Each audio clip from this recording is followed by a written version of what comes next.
o que nos protege de qualquer armadilha, de qualquer cilada do diabo, ou até mesmo das paixões mundanas, é a palavra de Deus. O salmista disse: guardei a palavra no coração para não pecar contra ti. Então, com a palavra de Deus no nosso coração, e como o irmão que estava aqui falou, confiando nesse Deus Todo-Poderoso, olhando para Ele, sem desviar o olhar dele, nós não vamos sucumbir, como Pedro sucumbiu. Mas se tivermos alguma falha, como Pedro teve, é só fazermos como ele. Socorro, Senhor. E como o irmão colocou, Jesus Cristo nos trará para a superfície. Glória a Deus. Vamos dar continuidade ao nosso estudo, não é? A respeito da depravação total do homem. Quando nós estudamos essa doutrina, nós começamos a perceber quão grandiosa foi a salvação de Deus para conosco.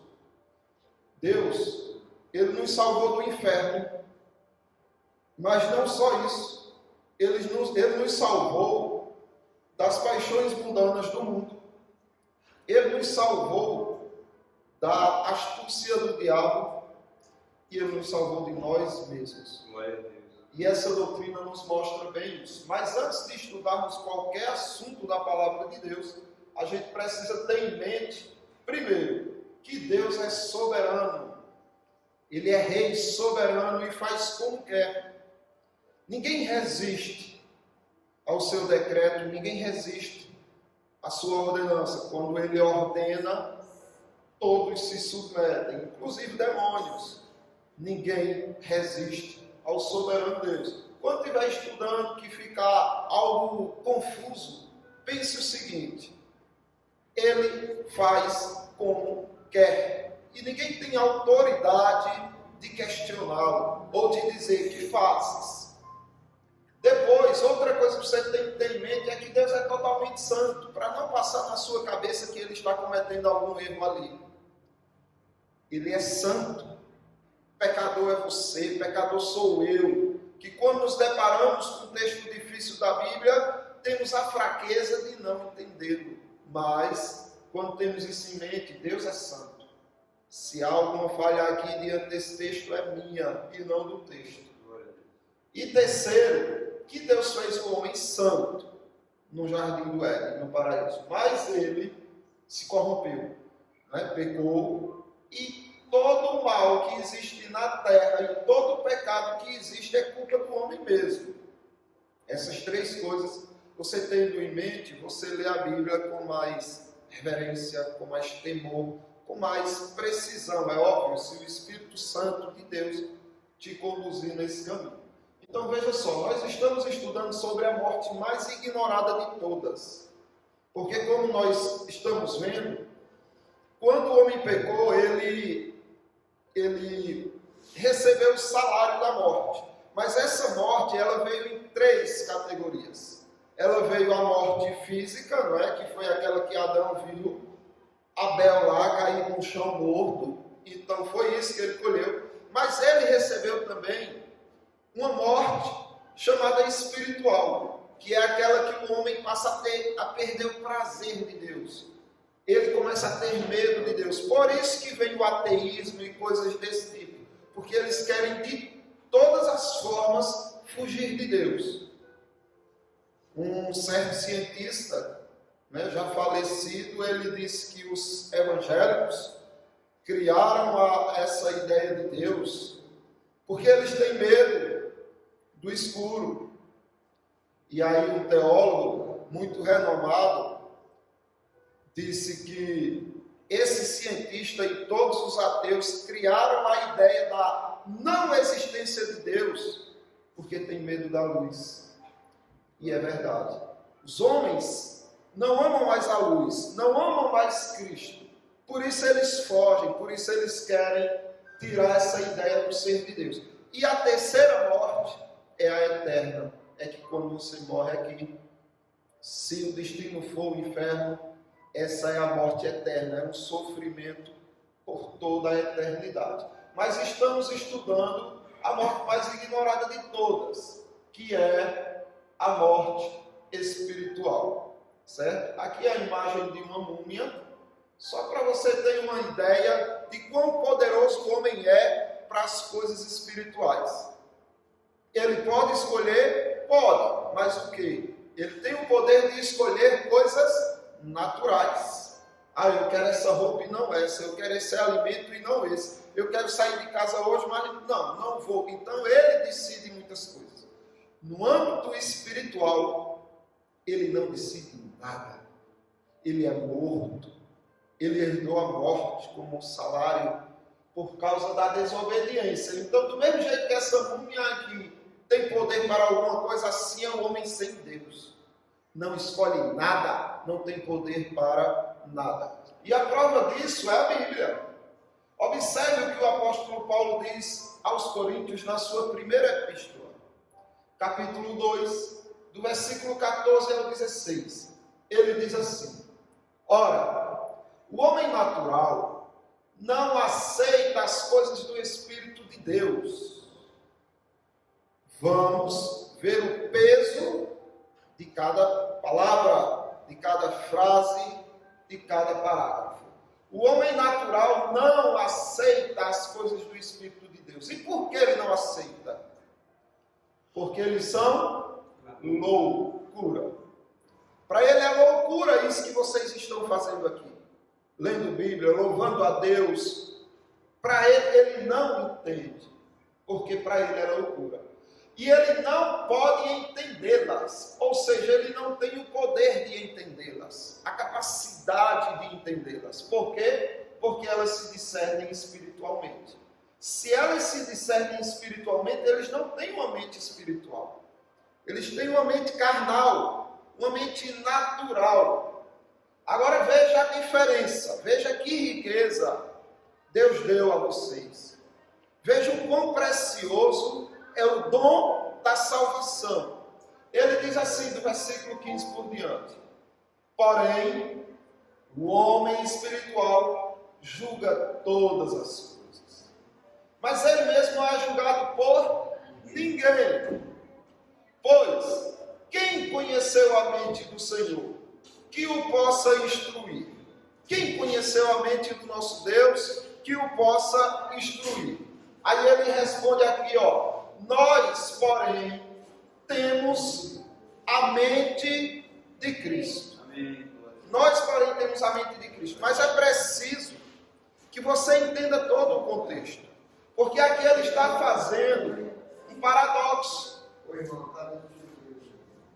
Ele está fazendo uma comparação entre o homem que é espiritual, que tem o Espírito de Deus, e o homem natural, que não tem o Espírito de Deus. E veja, o homem natural não aceita as coisas do Espírito de Deus. Por isso que quando você prega para alguém e diz, aceita Jesus, muitos dizem, eu? Não, depois eu vejo isso. E até às vezes para se livrar de você diz, aceito, mas vive sua vida mundana. Por quê? Porque ele não aceita as coisas do Espírito de Deus, porque para eles é loucura. E ele não pode entendê-las, porque elas se discernem espiritualmente. Como eles são naturais, carnais, eles não discernem as coisas de Deus, porque estão mortos, como essa múmia ali está. Então veja, é a falta de poder que habita no homem natural. Eles não têm capacidade espiritual para escolherem ou aceitarem as coisas de Deus. Agora, Paulo falando aos Romanos, capítulo 8, do 5 ao 8, ele diz assim: porque os que se inclinam para a carne, cogitam das coisas da carne, mas os que se inclinam para o Espírito, das coisas do Espírito. Porque o pendor da carne dá para a morte, mas do Espírito para a vida e paz. Por isso, o pendor da carne é inimizade contra Deus, pois não está sujeita à lei de Deus. A carne não se submete não se prostra, não se curva à lei de Deus. E por que ela não se curva à lei de Deus? Vocês sabem? Porque ela não pode. Pois o pendor da carne é inimizade contra Deus. Pois não está sujeita à lei de Deus e nem mesmo pode estar. Ela nem está e nem tem o poder de se sujeitar à lei de Deus. Portanto, os que estão na carne não podem agradar a Deus, porque estão mortos, minha gente, mortos. A inclinação deles é para a carne, a inclinação deles é só para o pecado, é para só satisfazer os seus desejos e os seus prazeres. Eles não podem se sujeitar à lei de Deus. E aí, você ainda vendo essa questão da falta de poder do homem de escolher a Deus, de preferir as coisas espirituais. Agora você vê no Evangelho segundo João, capítulo 12, do 39 ao 40, dizendo assim: por isso não podiam crer. Veja só, estava acontecendo coisas, e agora vai vir a revelação do porquê essas pessoas não podiam crer. Porque elas não tinham o poder de crer. Aí diz assim, porque Isaías diz: cegou-lhes os olhos e endureceu-lhes o coração, para que não vejam com os olhos, nem entendam com o coração, e se convertam e sejam por mim curados. Então, por que eles não tinham o poder de crer? Porque Deus mandou Isaías profetizar que eles ficariam eternamente cegos, duros de coração, para que não vissem com os olhos, nem entendessem com o coração, para que eles não se convertessem, para que não fossem curados por Jesus Cristo. Então observe que eles não têm o poder de crer, não têm o poder de discernir as coisas espirituais, não têm o poder de aceitar as coisas do Espírito. E agora a gente vê Jeremias, o profeta, fazendo uma pergunta que todos deveriam tentar responder. Jeremias capítulo 13, versículo 23 diz assim: pode acaso o etíope mudar a sua pele? Ou o leopardo as suas manchas? É uma pergunta. Um etíope, uma pessoa assim, bonita, né? Bem negrinha, ela tem o poder de dizer assim: quer saber? Hoje eu quero mudar, eu vou ficar vermelhinha, ou eu vou ficar amarelinha. Ela tem esse poder? E um leopardo, se não gostar daquelas manchinhas dele, tem o poder de dizer assim: não, não quero mais mancha não, quero listra. Ou só ficar todo amarelinho, feito um leão. Tem esse poder? Aí ele conclui dizendo assim: então, podereis fazer o bem, estamos acostumados a fazer o mal. Ou seja, no dia que um etíope tiver esse poder, que um leopardo tiver esse poder, vocês também vão ter o poder de fazer o bem, estando acostumado a fazer o mal. Ou seja, é impossível ao homem ter o poder de fazer as coisas espirituais. Então vamos adiante. Em Jó, ainda falando da falta de poder do homem, capítulo 14, do 1 ao 4, diz assim: o homem, nascido de mulher, vive breve tempo, cheio de inquietações.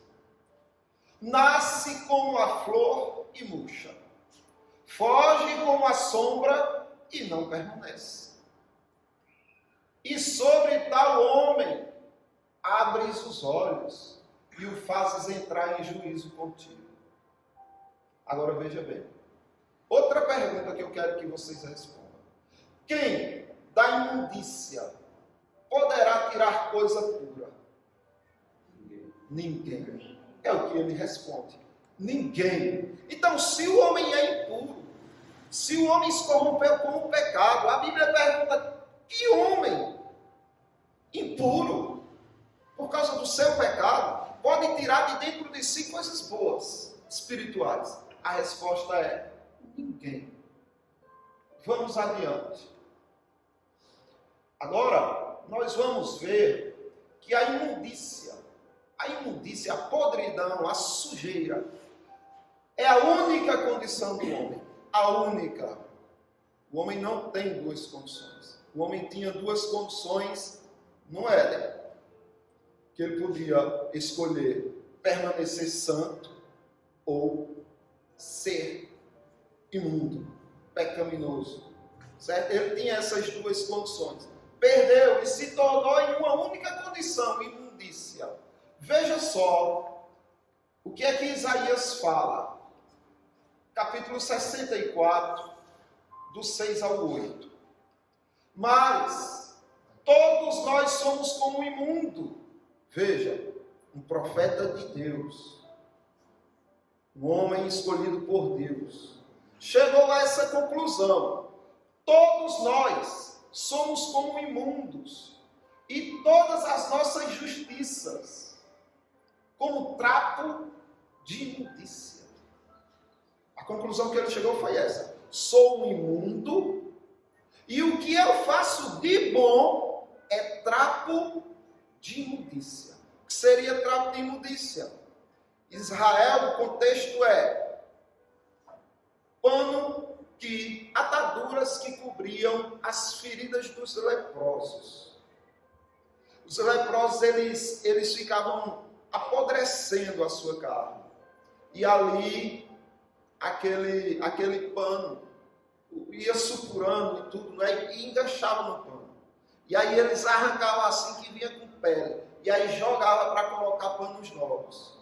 O que Deus está dizendo é que o que o homem faz de bom é como aquele trapo de imundícia. Essa é a conclusão que Isaías chegou. E ele continua dizendo: todos nós murchamos como folha, e as nossas iniquidades, pecados, perversidade, como um vento, nos arrebatam. Mas e aí? Estamos todos perdidos? Ele encontra um caminho.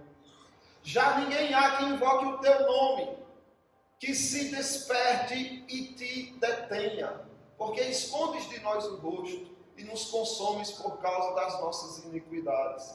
Mas agora, ó Senhor, Tu és nosso Pai. Nós somos o barro e Tu o nosso oleiro, e todos nós obras de Tuas mãos. Olha a esperança do profeta onde está. Senhor, eu sei que eu não valho nada. Eu sei que não tenho nada de me gloriar. Eu não tenho nenhum tipo de santidade ou algo de bom para te oferecer. Porque até aquilo que eu acho que é bom é imundo aos teus olhos. Então, Senhor, separa comigo o oleiro que trabalha o barro. Faz de mim uma nova criatura. É isso que ele está dizendo. A esperança dele está aqui. Mas observe, a imundícia é a única condição do homem.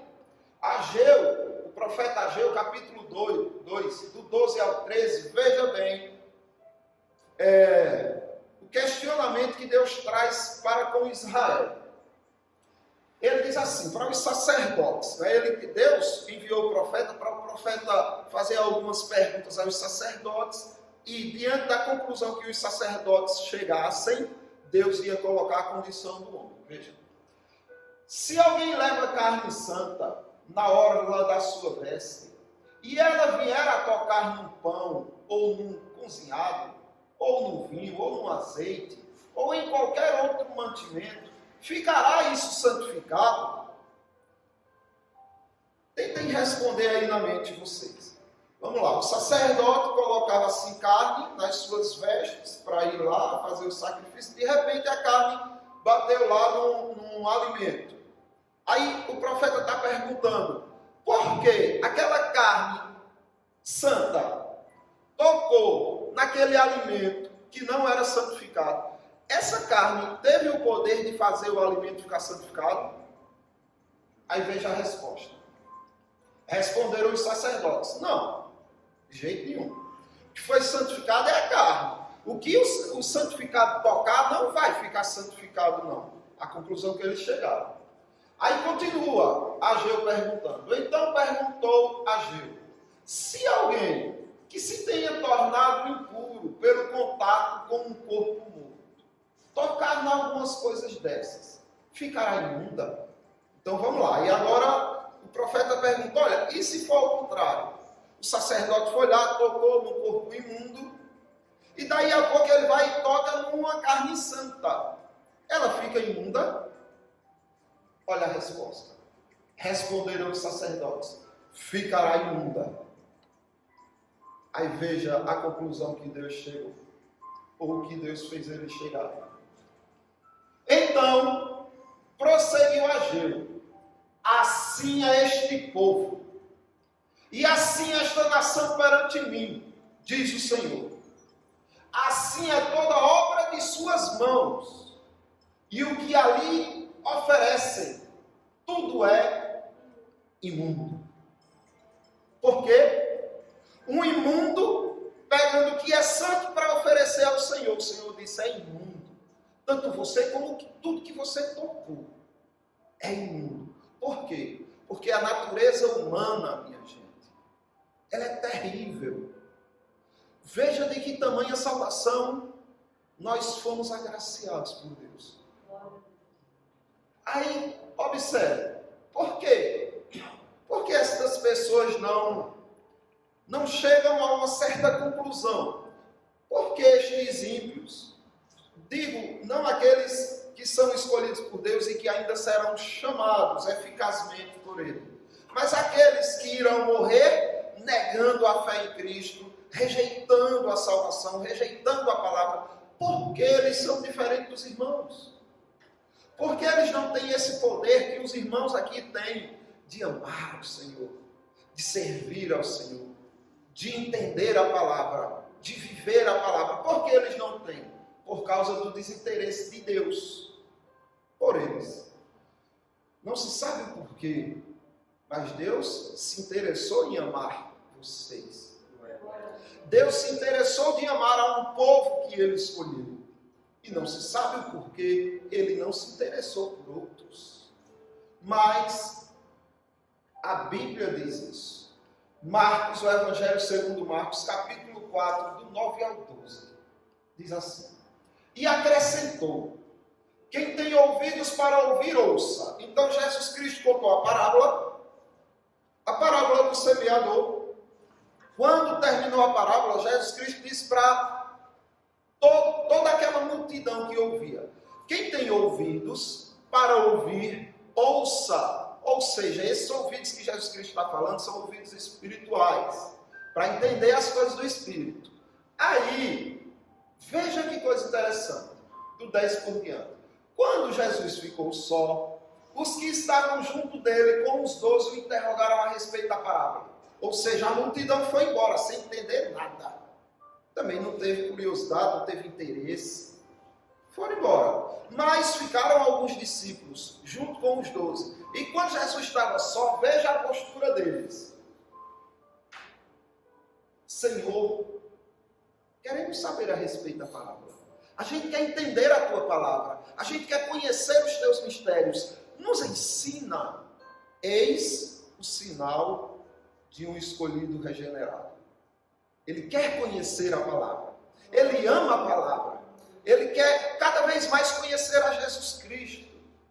Aí veja que revelação Jesus Cristo traz aqui a respeito do seu modo de agir. Ele lhes respondeu. Então Jesus responde para eles: a vós outros vos é dado conhecer os mistérios do reino de Deus. Jesus Cristo olha para esses que estão perguntando e diz: olha, eu vou dizer para vocês, porque a vocês foi dado pelo Pai conhecer os mistérios do reino de Deus. Mas aos de fora, tudo se ensina por meio de parábola. A vocês foi dado conhecer a minha palavra. Mas aos de fora não. Aos de fora vão ficar sem entender. Para eles é tudo parábola. Não passa disso. Aí ele continua e diz o porquê ele faz assim.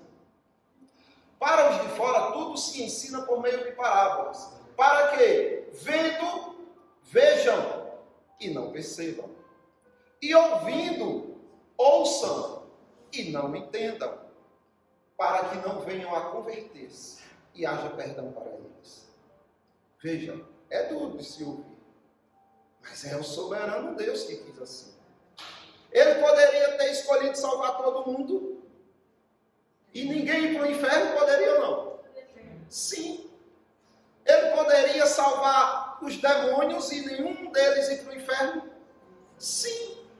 Ele poderia mandar demônios e homens todos juntos para o inferno sem salvar ninguém? Sim. Mas ele quis diferente. Ele quis escolher uns e salvar uns e deixar outros na condenação que eles escolheram. Certo? Veja bem. Sem acesso à vida ou com acesso à vida. Alguns têm acesso, no caso vocês, que creem no nome do Senhor Jesus Cristo. E aqueles que não creem não têm acesso, aqueles que são os réprobos, que não foram eleitos por Deus. Veja só. Segunda epístola de Paulo aos Coríntios, capítulo 4, do 3 ao 4. Mas, se o nosso evangelho ainda está encoberto, vamos lá, vamos entender isso. Paulo olha e diz, espera aí, o evangelho que a gente leva está encoberto para alguns. A gente tenta mostrar e eles não entendem, eles não conseguem aceitar, nem entender o evangelho, porque está encoberto para eles. Mas, se o nosso evangelho ainda está encoberto, é para os que se perdem que está encoberto. O evangelho está encoberto para os que se perdem. Mas e para os outros, que são salvos? Aí ele diz, nos quais o Deus desse século cegou o entendimento dos incrédulos. Então veja, quem é o Deus desse século? O diabo, Satanás. A grande serpente, o dragão.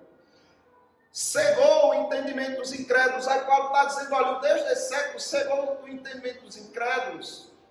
Por isso que o nosso evangelho está encoberto para eles. Para que não lhes resplandeça a luz do evangelho da glória de Cristo, o qual é a imagem de Deus. Agora, eu quero que vocês, alguém, abra aí a continuação. Né? Eu ia colocar a continuação, acabei não colocando. Do capítulo 5 por diante. Esse mesmo texto.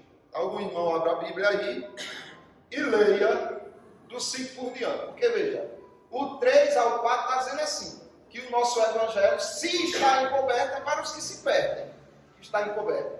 Por que está encoberto? Porque o Deus desse século cegou o entendimento dos incrédulos, para que não lhes resplandeça a luz do evangelho da glória de Cristo, qual é a imagem de Deus. Então eles não conseguem ver, porque eles são escravos de Satanás, eles são filhos de Satanás. Pode ler.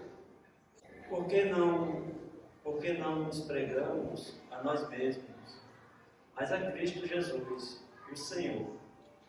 E nós mesmos somos vossos servos, por amor de Jesus. Porque Deus, que disse que das trevas resplandecesse a luz.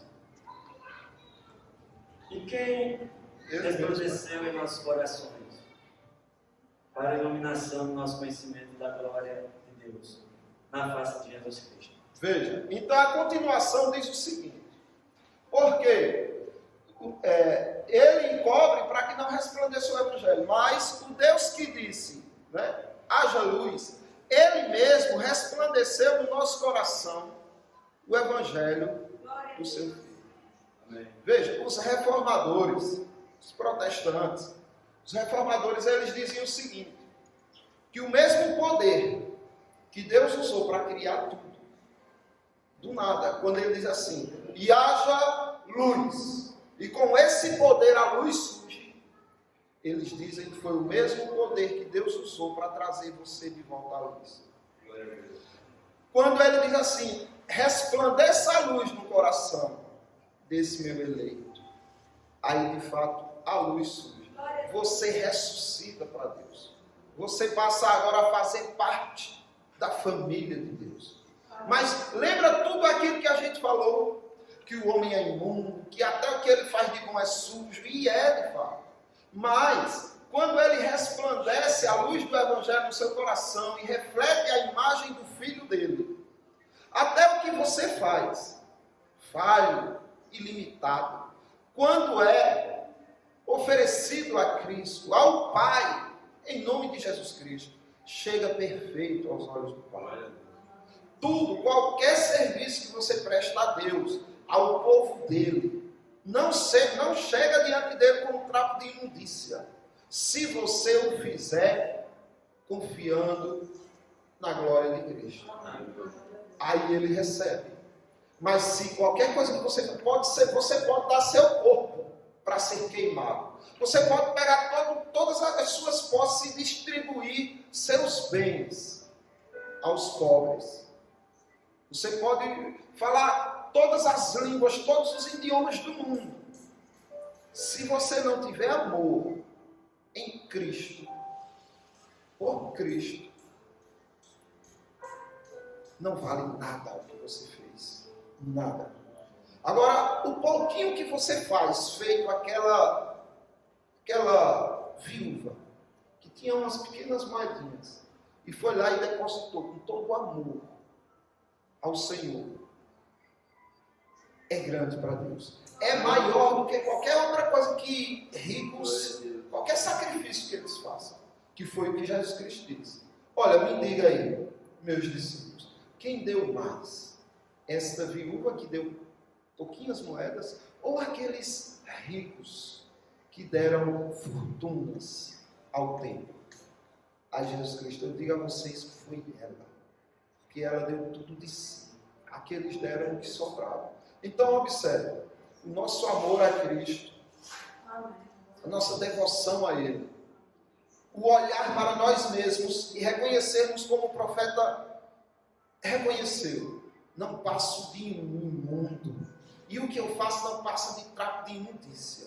Até o de bom, até o que eu faço de bom não passa de trapo de imundícia, porque está contaminado com o pecado. Me diga, o que é que você faz na vida que não está contaminado com o pecado? Se a Bíblia diz que todos nós somos pecadores, e aquele que disser que não tem pecado é um mentiroso e a palavra de Deus não habita nele, então isso significa que nós somos de fato pecadores. E a gente vai e faz uma coisa boa. Peraí, saiu uma coisa boa de um pecador, como o profeta perguntou. Aquilo que o imundo toca, fica imundo ou não? Aquilo que o imundo oferece, ainda que seja delicioso, se torna imundo ou não? Aí o sacerdote disse, sim, pois assim é o que vocês oferecem. Agora, nossa salvação é Cristo Jesus. A obra, os méritos e tudo que Jesus Cristo fez, Ele fez para deixar como herança para nós. Ele era para ter recebido a recompensa, viu? Entendam isso. Porque a lei dizia o seguinte, que o homem que cumprisse ela seria acumulado de bênçãos. O homem que não quebrasse uma vírgula da lei de Deus seria acumulado de bênçãos. Leiam Deuteronômio 28 para depois vocês verem o quantas bênçãos cairiam sobre aquele que cumprisse tudo, a risca. E quem cumpriu? Jesus Cristo. Então era para ele receber todas as bênçãos que vinham da parte do Pai. Ele recebeu? Pelo contrário. Recebeu todas as maldições que estavam na lei de Deus. Aquelas que deveriam cair sobre cada um aqui. Caíram sobre ele. Isso significa que o que ele fez de bom não ficou com ele. Não ficou. Ficou com ele o que cada um aqui fez de mal. Todas as obras imundas que nós temos ficaram com Cristo. E tudo que ele foi de bom ficou conosco. O Pai descarrega toda a sua ira, todas as maldições sobre Cristo na cruz, virando as costas para ele de tanto pecado que ele tinha. E ele, Deus meu, por que me desamparaste? E ali ele suspira. Com isso, Jesus Cristo já recebeu a punição, não tem mais punição. Acabou, não tem mais. Onde a ira de Deus foi satisfeita, não tem mais ira. E Cristo ressuscita, e todas aquelas obras que ele praticou ficou para nós. Então, quando você faz algo de bom, Está ali, ó, o santo, o que ele fez, apresentando diante de Deus. Então, qualquer coisa que você faça, seja lavar um prato, seja varrer uma casa, seja dar uma esmola, seja ofertar no templo, seja sacrificar a sua própria vida por amor aos irmãos, ao Evangelho, tudo que você fizer, sempre diga: Senhor, receba, não porque eu sou limpo, mas porque Cristo me limpou, porque o teu Filho me representa diante de ti, confiando sempre nele. Ok, irmãos? Eu quero abrir para perguntas, se os irmãos tiverem, ou também acréscimos ou questionamentos, para a gente chegar a alguma conclusão. Amém, glórias a Deus. Jesus, quando ele veio para isso, para entregar a sua vida e sofrer as consequências do pecado da humanidade. E isso para alcançar a humanidade, né? Alcançar todos aqueles que estão dentro do propósito de Deus. E quando Pedro andava com Jesus, ele conheceu algumas coisas de Jesus, mas a Bíblia nos mostra que ele conhecia muito pouco, que ainda tinha muito a conhecer, assim como também nós, né? Muito mais nós. Porque lá em Cesareia tinha um homem que ele não era de descendência judaica, que era Cornélio, mas ele dava esmolas e ele era um temente a Deus, né? E ele ajudava as pessoas. E as esmolas dele chegaram diante de Deus, e Deus mandou Pedro ir lá para orar por eles, para que ele recebesse o Espírito Santo e fosse alcançado e ele fosse convertido, né? Então Pedro depois disse assim: agora eu vejo verdadeiramente que Deus não faz exceção de pessoas. Então, isso foi um projeto de Deus. É verdade. E quando Pedro tinha sido mandado, ele foi questionando, de alguma maneira, quando ele tinha que lidar com um gente e outro, ele disse: não, quando o Senhor desce, né, diante dele, um monte de animal imundo, e diz: Pedro, mata e come. Uma visão, Pedro vai e diz: não, Senhor, porque jamais entrou na minha boca animal impuro. Aí o Senhor disse: nunca chame de imundo ou impuro aquilo que eu purifiquei. É que ele purificou. Então é por causa disso que as suas obras de justiça têm aroma suave diante de Deus. Amém, irmãos? Mais alguma coisa?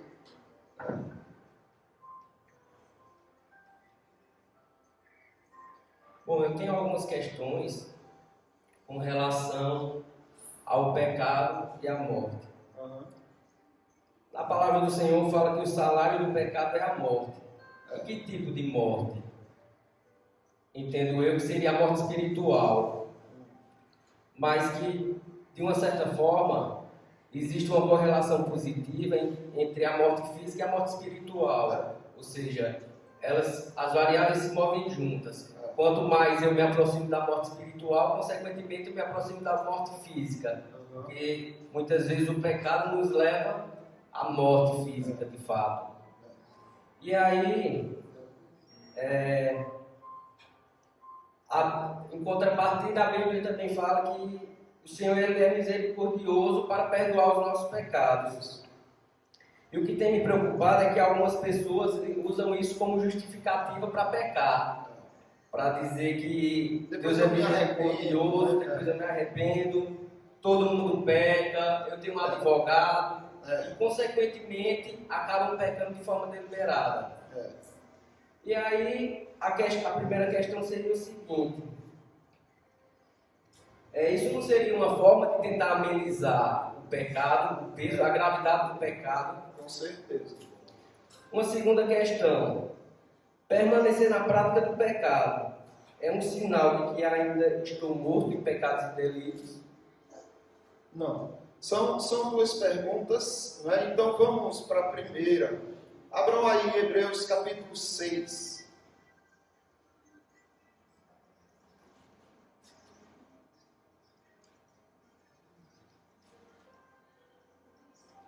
Epístola aos Hebreus, capítulo 6.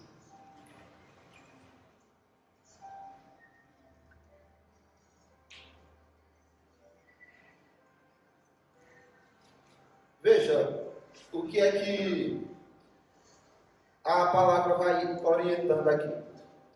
Portanto, deixemos os ensinamentos elementares a respeito de Cristo e avancemos para a maturidade, sem lançar novamente fundamentos do arrependimento de atos que conduzem à morte, da fé em Deus, da instrução a respeito de batismos, da imposição de mãos, da ressurreição dos mortos e do juízo eterno. O que é que ele está dizendo aqui? Ele está dizendo, olha, a gente precisa avançar.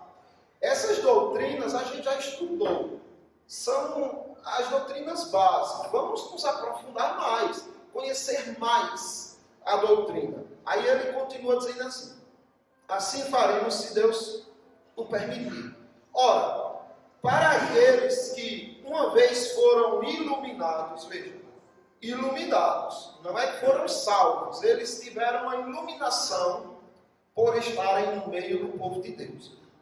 Iluminados e provaram o dom celestial, tornaram-se participantes do Espírito Santo, experimentaram a bondade da palavra de Deus e os poderes da era que há de vir e caíram, é impossível que sejam reconduzidos ao arrependimento, pois para si mesmos estão crucificando de novo o Filho de Deus, sujeitando-o à desonra pública.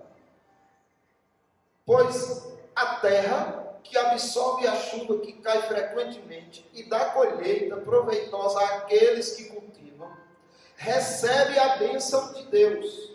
Então é assim, vocês estão aqui na igreja e as bênçãos de Deus estão recaindo.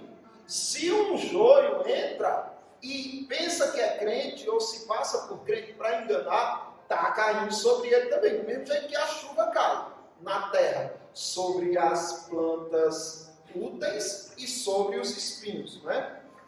Ele diz assim: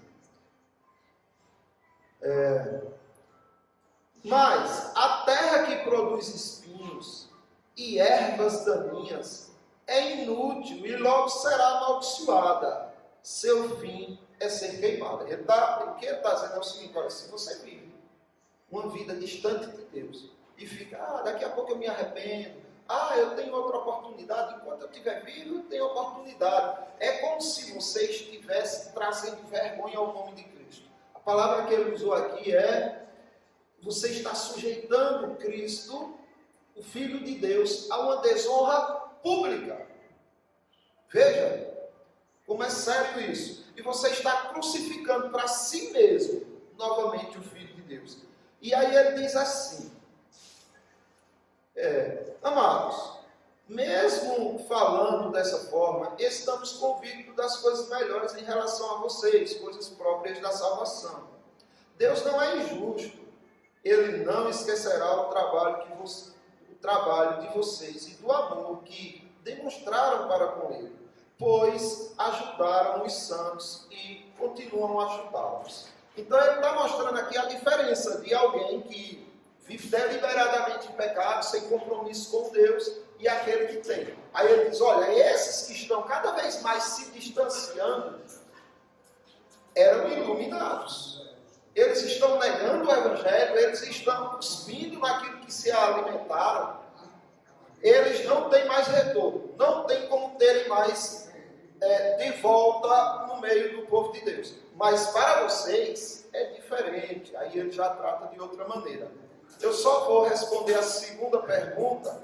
Sim, essa deu para entender. Eu quero dizer que esses iluminados, na verdade, não é para eles escolhidos. Não. Eles estão no meio do povo de Deus, recebendo a chuva das bênçãos de Deus, mas, de qualquer forma, estão...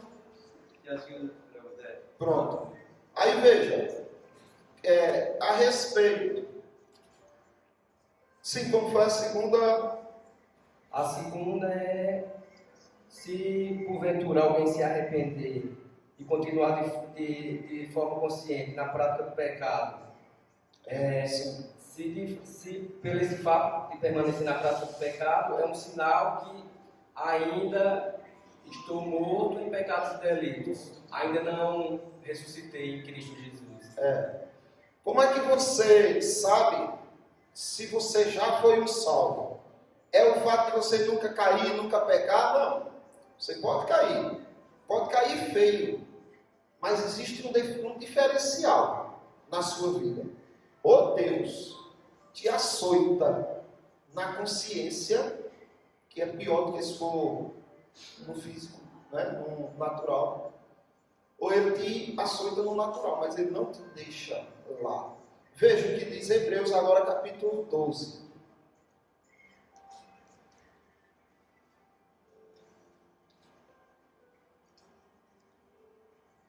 Do versículo 4, Hebreus 12, do 4. Na luta contra o pecado, vocês ainda não resistiram até o ponto de derramar o próprio sangue. A luta do pecado, contra o pecado de vocês está fraquinha, está fichinha. Pode ser que Deus exija uma luta mais intensa, a ponto de você morrer lutando. Aí ele diz: vocês se esqueceram da palavra de ânimo que ele lhes dirige como a filhos. Aqui está o segredo. Aquele que luta pela santidade são os filhos. E qual foi a palavra de ânimo que ele mandou? Meu filho, não despreze a disciplina do Senhor, nem se magoe com a sua repreensão. Por que eu não vou me magoar?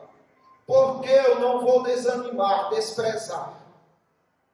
Pois o Senhor disciplina a quem ama. E castiga, açoita a todo aquele filho a quem ele quer bem, a quem ele aceita. Suportem as dificuldades, recebendo-as como disciplina. Deus os trata como filhos. Ora, qual filho que não é disciplinado por seu pai? Agora veja outra questão aqui. Se vocês não são disciplinados, e a disciplina... ele diz assim. Se vocês não são disciplinados, e a disciplina é para todos os filhos, então vocês não são filhos legítimos, mas sim ilegítimos, ou seja, bastardos. O que o escritor aos Hebreus está dizendo é o seguinte: olha, se você é filho, Deus vai te corrigir. Não é que você não vai pecar, Ele vai te castigar, porque você é filho. E um pai corrige os filhos, para que eles não se percam. Agora, se você apronta, faz o que quer e tal, e não é açoitado por Deus, ou na alma, ou externamente, preocupe-se, porque você está com todos os indícios de que é um bastardo e não um filho, porque ele corrige o filho que ama. E quando ele te corrigir, se alegre, porque senão era uma prova de que você não era dele. Respondeu? Respondeu. Então, a forma de eu mesmo diferenciar se eu sou um eleito do Senhor pelo fato de pecar, pode ser pelo fato de me entristecer quando eu peco, né, e tentar me afastar ao máximo do pecado, e também se receber castigo do Senhor, porque Ele castiga o filho que ama. E se porventura eu pecasse e não de forma consciente, e isso não me pesasse a consciência, e eu também não fosse açoitado, então indicaria que era um forte indício que você não era dele, por isso que ele está deixando você à vontade. Aí entra uma questão que é outra doutrina que um dia a gente vai estudar, se Deus permitir, da operação do erro. Deus entrega a pessoa ao erro, a pessoa vive bem no erro e a pessoa diz: estou prosperando, estou cheio de saúde, estou tão bem, Deus está me abençoando. Mas não, Deus está te dando aquilo que tu ama para você cada vez mais afundar. Isso também acabou respondendo outra questão que eu ia ter, mas eu acho que já foi respondida, mas se outra pessoa tem alguma dúvida, pode ser que também esclareça para outras pessoas. Certo. Eu ia fazer a seguinte questão: se porventura, quantas vezes o homem pode ressuscitar? Porque Cristo morreu uma vez e ressuscitou uma única vez. Por exemplo, nós antigamente estávamos mortos em pecados e delitos, e é necessário que Jesus ressuscite para que a gente tenha vida em abundância. Aí era uma questão que eu estava na mente. Por exemplo, porventura eu poderia ter sido ressuscitado e permanecesse no pecado e depois Cristo me ressuscitasse outra vez eu permanecer no pecado? Não, assim não. Espiritualmente você só ressuscita uma vez para sempre. Você se suja e tal, mas Deus vai e te lava com a palavra, com o Espírito Santo e tudo. Mas morrer de novo, não. Espiritualmente, não. O crente, ele passa, ele experimenta duas ressurreições. Ele pode experimentar duas ressurreições. E o ímpio só experimenta uma. Veja, Apocalipse capítulo 20 fala dessa segunda ressurreição.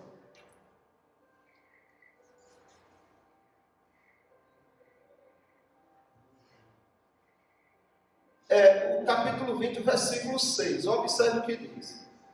Felizes e santos os que participam da primeira ressurreição.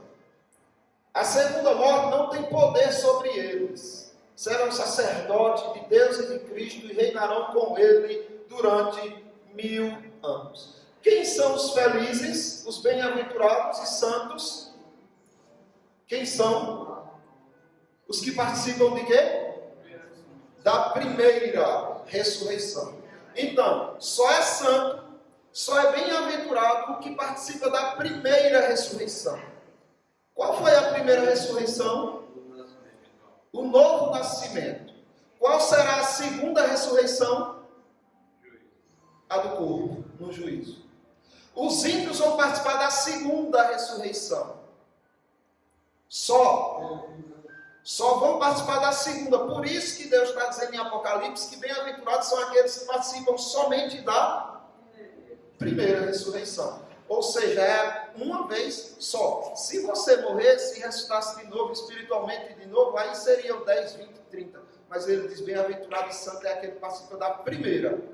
E pronto, não é? Respondendo. Essa questão de Jesus falou, o salário do pecado é a morte. Sim, faltou, perdão, Washington. Faltou eu deixar essa questão mais clara um pouco. De qual morte ele falou? Ele falou de morte. Se existissem 20, ele estaria falando das 20. Mas existem 3 mortes, né?